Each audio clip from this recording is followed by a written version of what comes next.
안녕하세요, 제이제입니다. 오늘은 좋아하는 그 사람을 내 사람으로 만드는 방법 8가지에 대해서 말씀드려 볼게요. 구독과 좋아요, 알림 설정까지 해주실 거죠? 그럼 바로 시작할게요.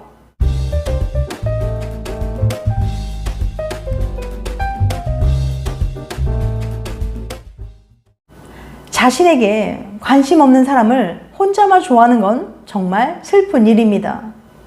남 보자마자 한눈에 반해버렸는데 상대가 전혀 그렇지 않을 때는 더욱 그렇죠. 짝사랑 중이라면 상대의 관심을 사기 위해, 이미 연인이라면 사랑을 확인하기 위해 질투심을 유발하고 싶다는 생각을 한 번쯤은 해보셨을 겁니다. 실제로 자신에게 전혀 관심 없는 누군가가 갑자기 자신을 좋아하게 만들 수는 없지만 최소한 관심을 끌 수 있는 방법은 있어요. 운이 좋으면 자신이 얼마나 멋진 사람인지 알릴 수도 있고요. 오늘은 미국 LA에서 심리치료를 운영하고 있는 켈리 밀러가 말하는 상대로부터 질투심을 유발해 관심을 갖게 만드는 방법을 소개해 드리려고 합니다.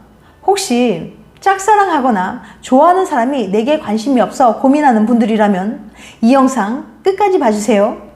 분명 도움이 되실 거예요. 좋아하는 그 사람을 내 사람으로 만드는 방법 8가지. 첫 번째, 재밌는 시간 보내는 것을 보여주기. 상대가 없이도 재밌는 시간을 보낼 수 있음을 보여주면 질투심을 유발할 수 있습니다.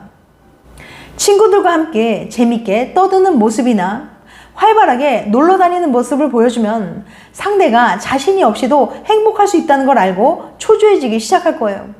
특히 이 방법은 헤어진 애인의 질투심을 유발할 때 가장 효과적입니다. 헤어진 후에 바쁘게 지내면 전 애인의 관심을 살 수도 있지만 이 작전이 실패하더라도 본인에게 훨씬 더 건강한 이별로 만들 수 있으니 일정들로 시간을 꽉 채우는 것을 추천합니다. 이를 위해 SNS를 활용해 보는 것도 좋아요. 꼭 이성들과 시간을 보내는 것을 보이지 않더라도 친구와 논 것이나 즐거운 행사를 갔다 온 것 등 상대 없이도 즐거운 삶을 사는 모습을 보여주면 됩니다. 하지만 너무 자주 업로드할 경우 별일 없이 SNS만 하는 사람으로 인식될 수 있으니 일주일에 2-3번 정도의 포스팅이면 충분합니다. 두 번째, 서로 마주칠 수 있는 곳에서 시간 보내기. 주변에서 자주 나타날수록 매력을 느낄 가능성도 커집니다. 가능하다면 자연스럽게 마주칠 수 있는 기회를 이용해 보세요.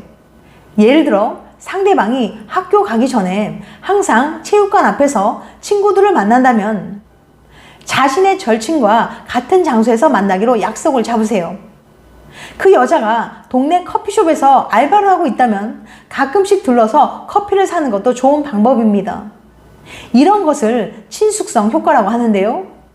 누군가의 주변에서 자주 맴돌다 보면 좀 더 긍정적인 느낌을 갖게 되는 경우가 많거든요. 그렇다고 너무 오버하진 마세요.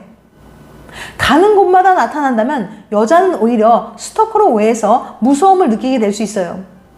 그 여자가 없어도 어차피 가려고 했던 곳에서 시간을 보내야 우연처럼 마주칠 수 있습니다. 세 번째, 다른 이성과 가까이 지내기. 이제 막 썸을 타는 이성이 있다면 그의 질투심을 유발하기 위해 다른 이성과 가까이 지내는 모습을 보여주면 성공 가능성이 높습니다.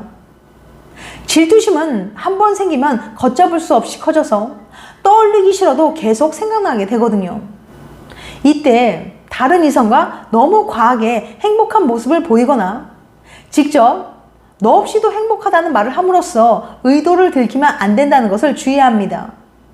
짝사랑하는 상대가 있다면 이 방법을 통해 나를 별로 인식하지 않고 있다가 나에게 관심을 가지게 만들 수 있어요. 네 번째, 작은 도움을 요청하기. 상대에게 작은 도움을 줄 기회를 제공함으로써 호감을 갖게 만들 수 있습니다. 어떤 여자를 좋아하게 되면 책을 들어주거나 펑크난 타이어를 갈아주는 등 그 여자를 위해 모든 것을 해주고 싶은 생각이 들게 마련이죠. 물론 여자 쪽에서 먼저 부탁했을 때 도와주는 건 문제가 되지 않습니다. 그런데 여자는 도움을 받기보다 줄 때 관심을 갖게 될 가능성이 커요. 벤자민 프랭클린은 사람들을 자기 편으로 끌어들이는데 이 방법을 잘 이용한 것으로 유명한데요. 벤자민 프랭클린이 성공했다면 우리도 성공할 수 있어요. 같은 수업을 듣는다면 펜을 빌려보세요. 술집이라면 잠시 전화를 걸고 오는 동안 마시던 술을 좀 봐달라고 부탁할 수도 있어요.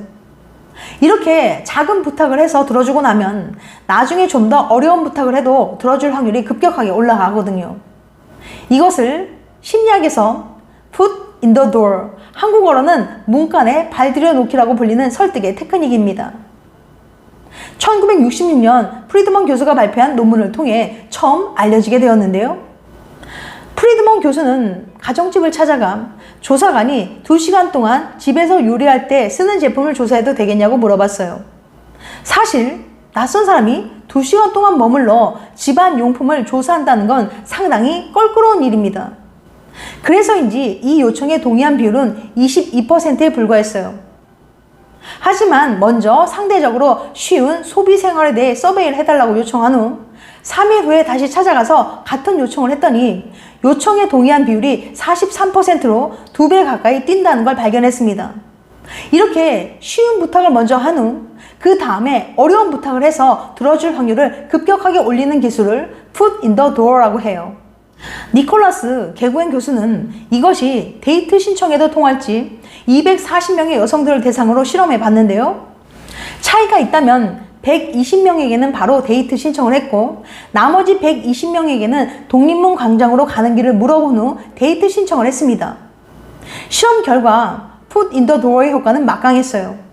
곧바로 데이트 신청을 했을 때는 불과 4명의 여성만이 수락을 했지만 길을 물어보고 나서 데이트 신청을 했을 때는 무려 19명, 그러니까 4배가 넘는 여성들이 좋다고 한 거예요. put in the door 기술은 어떻게 이렇게 강력한 힘을 나타내는 걸까요? 개구엔 교수는 그 이유를 2가지로 설명했습니다. 첫 번째, 자기 인식 효과. 사람들이 첫 번째 부탁을 들어주면 무의식적으로 나는 남을 잘 도와주는 사람이야 라고 생각하게 됩니다. 그런 자기인식이 생기면 자연스럽게 다음 부탁도 들어주게 되는 거죠. 두 번째, 일관성 효과. 사람들은 한번 어떤 입장을 취하면 그 입장을 일관성 있게 유지하고 싶어 합니다. 그래서 한번 부탁을 들어주면 그런 방향성을 계속 유지하고 싶어서 다음 부탁도 들어주게 되는 거예요. 개구엔 교수는 헌팅 상황에서 이 기술을 사용했지만 꼭 그때만 사용할 수 있는 건 아닙니다. 예를 들어 어떻게 알게 된 마음에 드는 이성이 있는데 언제 한번 단둘이 저녁을 먹고 싶다면 그 전에 거절하기 어려운 작은 부탁을 먼저 해보세요.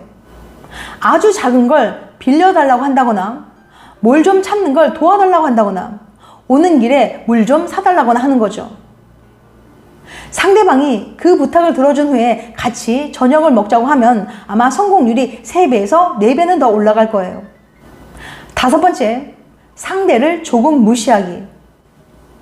좋아하는 상대를 포함한 무리를 만났을 때 그에게만 인사를 하지 않는 식이나 문자 답장을 1일에서 2일 정도 뒤에 하는 식으로 상대를 가벼이 무시하는 것은 질투심을 유발할 수 있는 방법 중에 하나입니다.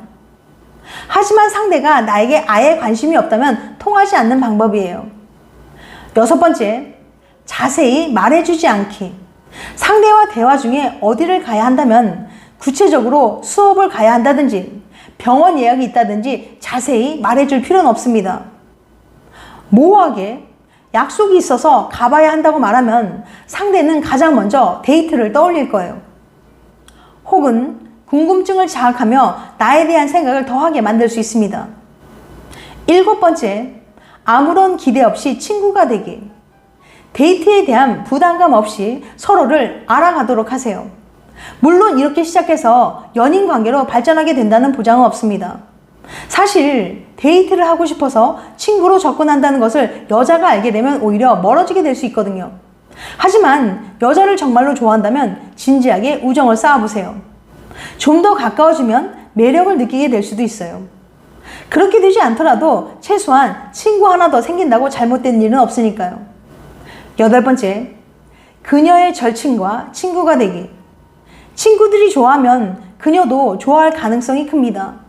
짝사랑하는 여자의 친구들과 친구가 되려는 노력은 그녀에게 정말로 마음이 있다는 것을 보여주게 됩니다. 또한 친구들도 두 사람이 잘 어울린다고 생각하면 그녀에게 한번 만나보라고 조언해 줄 수도 있거든요. 상대방이 친구들과 함께 있을 때 그녀뿐만 아니라 친구들 한 사람 한 사람에게도 말을 걸어줘야 친구가 될 수 있어요.